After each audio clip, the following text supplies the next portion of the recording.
The internship program, which has operated for over 35 years, has provided FCNL with young, energetic workers. Some have gone on to lead policy operations for other nonprofits. Some work for members of Congress, some for the administration. All of them have been affected in some positive ways. Many of them have been transformed by their experience at FCNL. Good morning.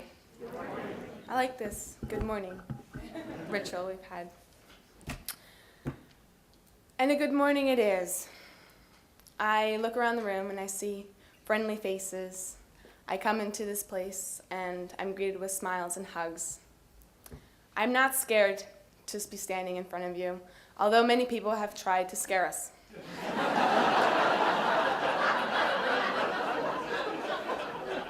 You have not succeeded. For it is this laughter, the light, and the love that you all bring to this room, that you all bring to this place, maybe for the first time, maybe repeatedly, embodying the spirit of FCNL.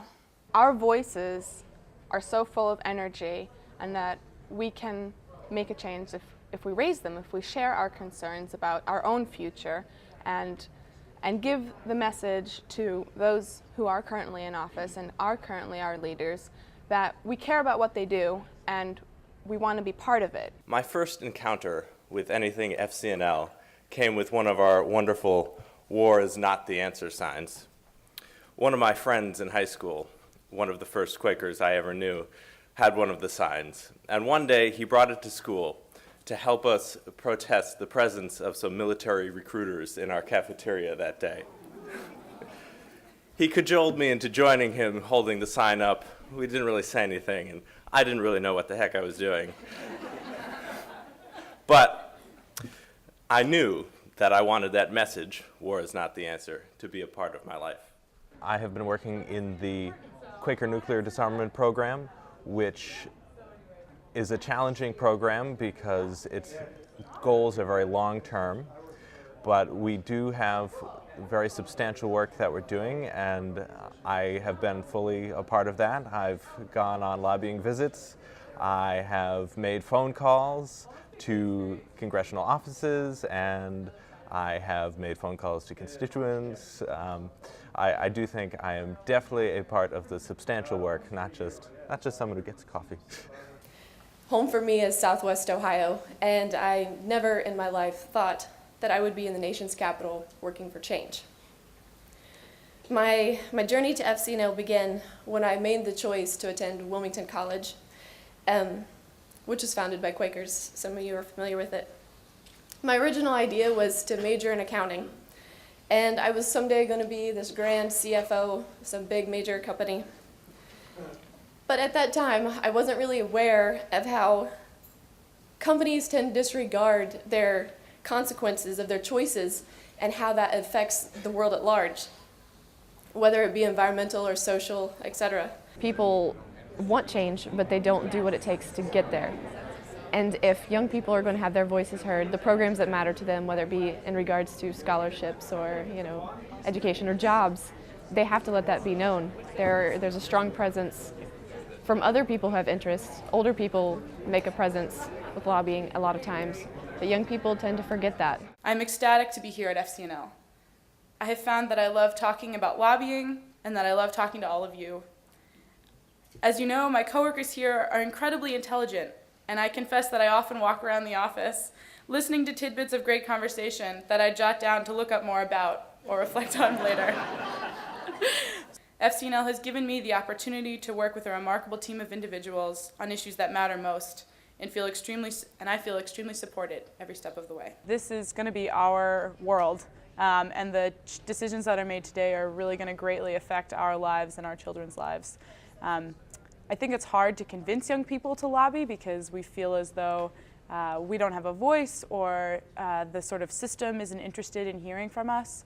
But actually, I think that we are a particularly powerful constituency, and we just need to sort of use that power and lobby from a space of faith and centeredness. Although I'm thrilled and amazed by the work that I have the opportunity to do at FCNL, I haven't yet discerned where this is where my gifts belong. But I am really very, very happy to be working here. Although I have not yet discerned, I am committed to the active discerning, to follow the bliss that a spirit-led life entails. This inner light, this inner joy, is the reason that I want to work for peace. It's the thing that prevents me from being discouraged in these trying times on Capitol Hill. The FCNL program assistant position provides a unique and really needed opportunity for young people to engage with Congress. It's an incredible chance to get to really meet legislators and work with them on different pieces of legislation that are going through Congress, to talk about issues that are important to our generation and that are important to the planet as a whole. During my year living and working on the U.S.-Mexico border, I had the opportunity to see and experience firsthand what is going on. Something was terribly wrong with the system. Inside the U.S., on the border, and in countries like Honduras, Guatemala, and Mexico. I knew I had to be part of something, anything that was working to change the system. A system that keeps those without power voiceless and suffering, and those with power more powerful and more controlling than ever. And so that is why I'm here at FCNL today and for this year, and hopefully in some way or another for much more time to come, to be a part of a community that dares to speak out for people who cannot speak out for themselves. I am from a tiny little place called Nederland, Colorado. I have always had a love of nature and of being outdoors because nature is the only thing that we have there, and there's nothing else to do but spend your time in it. I know that environmental issues, particularly where they intersect with energy concerns, will define one of humanity's greatest struggles against itself. And I value more and more with every day, and with every headline I read, the childhood that I was blessed with, and the percentage of it that I was able to spend within one of the greatest treasures that we have. I am proud to be acting on what I consider to be a moral imperative at an attempt at preserving the grand playground and the spiritual sanctuary that our natural world provides. Our representatives, congressional representatives, need to know that it's a wide base of people who are concerned, not just one particular age group or demographic or anything else within society. So full engagement, I think, is very important. When one thinks of a lobbying organization, one doesn't normally imagine a bastion of love and respect, but that's what we have here. FCNL is setting a high bar for all of us program assistants. I hope wherever I go next, I can carry the spirit of respect and hope that is so pervasive at FCNL. Thank you.